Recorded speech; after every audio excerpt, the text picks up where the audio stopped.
নমস্কার সকলকে। তো বন্ধুরা, এই ভিডিওতে আমরা আবার একবার কথা বলবো কলকাতা নাইট রাইডার্স দলকে নিয়ে, যেখানে এই বছর কলকাতা নাইট রাইডার্সের সব থেকে ইম্পর্টেন্ট প্লেয়ার যে হতে চলেছে সে হলো ফিন অ্যালেন। কালকেই বিগ ব্রাশ লিগে তার দলকে চ্যাম্পিয়ন করলো এবং তারপরেই কলকাতায় আসবে। সরি, কলকাতায় বলাটা ভুল, ভারতে আসবে, কারণ এরপরে যে দুটো টি-20 ম্যাচ আছে, এই যে 5টা টি-20 সিরিজ হচ্ছে ভারতের সঙ্গে নিউজিল্যান্ডের, সেখানে একটা ম্যাচ খেলবে। কারণ 4 নাম্বার ম্যাচটা তার পক্ষে খেলা সম্ভব না, এতটা জার্নি করে আসবে তারপরে খেলবে, এটা একটু টাফ ব্যাপার। তবে 5 নাম্বার ম্যাচটা খেলবে বলে আশা করা যাচ্ছে। তো এই ভিডিওতে এই বিষয়টা নিয়ে আলোচনা করব যে গতকাল বিগ ব্রাশ লিগে কেমন পারফরমেন্স করলো ফিন অ্যালেন, এবং এই পারফরমেন্স যদি কেকেআর দলের হয়ে দিতে পারে তাহলে মোটামুটি কেকেআর দলটার চ্যাম্পিয়ন হওয়ার মানে ম্যাক্সিমাম পার্সেন্টেজটা কতটা ফিন অ্যালেনের দিকে যায় সেই বিষয়টা নিয়ে আলোচনা করবো। খুব বড় করবো না ভিডিওটা, তবে ইম্পর্টেন্ট ইন্টারেস্টিং টপিক হতে চলেছে, তোমরা শেষ পর্যন্ত দেখতে থাকো। তো চলো এবার ভিডিওর মেন টপিকে যাওয়া যাক। ফিন অ্যালেন প্রথমে এই বছর বিগ ব্রাশ লিগে তার স্ট্যাটিস্টিকটা একটু বলে রাখি।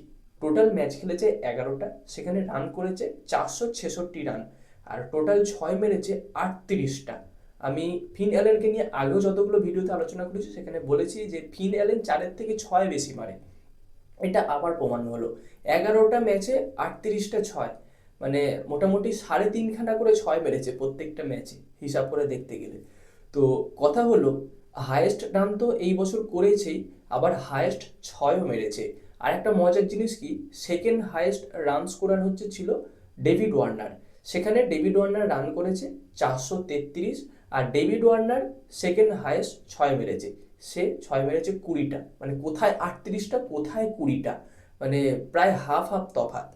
আর যে পিচে খেলা হয়েছে, মানে পার্থের যে পিচ, এই পার্থ চ্যাম্পিয়ন হয়েছে, আর পার্থের বেশিরভাগ ম্যাচ তো হোম ম্যাচ, মানে হোম গ্রাউন্ডেই হবে। আর এই যে হোম গ্রাউন্ড ছিল সেটা কিন্তু খুব একটা সহজ পিচ ছিল না, পাটা পিচ ছিল না, মানে রান করার জন্য বেশ টাফ পিচ ছিল। ফাইনালেও যথেষ্ট অপোনেন্ট সিডনি, তাকে যথেষ্ট বেগ পেতে হয়েছে, তারা মাত্র 133-34 এরকম একটা রান করেছিল। তো এই সিচুয়েশনেও, এইরকম টাফ কন্ডিশনেও কিন্তু ফিন অ্যালেন এক ফোঁটাও টলেনি, মানে তার খেলার কোনো রকম কোনো পরিবর্তন হয়নি। আর আমাদের আইপিএল এর বেশিরভাগ পিচ কিন্তু পাটা পিচ, মানে বল ভালো আসবে। আমাদের তুমি ইডেন গার্ডেনের পিচের কথা বলো, বা আমাদের হায়দ্রাবাদের যে পিচ আছে সেই বলো, তো এই সব মাঠে কিন্তু প্রচুর রান হয়। আর এই মাঠে এইরকম কন্ডিশনে যদি ফিন অ্যালেন একবার দাঁড়িয়ে যায় তাহলে কিন্তু অপোনেন্টের কষ্ট আছে। যেমনটা এই বছর ভারতীয় টি-20 ক্রিকেট দল করছে, মানে গতদিন ম্যাচটা কেউ বুঝতে পারেনি ওই 153 রান মাত্র 10 ওভারে চেস হয়ে যাবে। অভিষেক শর্মা কি খেলাটাই না খেলছে। তো শেষে অভিষেক শর্মার ব্যাট চেক করছে নিউজিল্যান্ডের প্লেয়াররা, যে ভাই তোর ব্যাটে কি কিছু লাগানো আছে, এইরকম দানবের মতো শট কি মারে, মানে কোনো মানামানি নেই, আসছে মারছে আসছে মারছে, এগুলো কি, মানে ভিডিও গেমের মতো।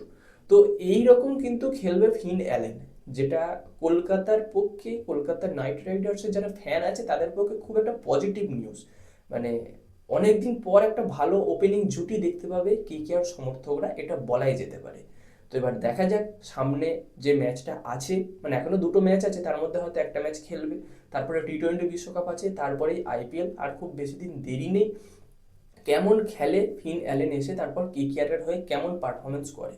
তো আপাতত এই আপডেটটাই তোমাদের সঙ্গে ছোট করে শেয়ার করলাম। ভিডিওটা ভালো লাগলে লাইক করো, তোমাদের মতামত কমেন্টে জানিও, এবং এইরকম খেলা সংক্রান্ত ভিডিও আরও দেখতে চাইলে আমাদের চ্যানেলটাকে সাবস্ক্রাইব করে তার পাশে বেল আইকনটাকে অন করে দিও।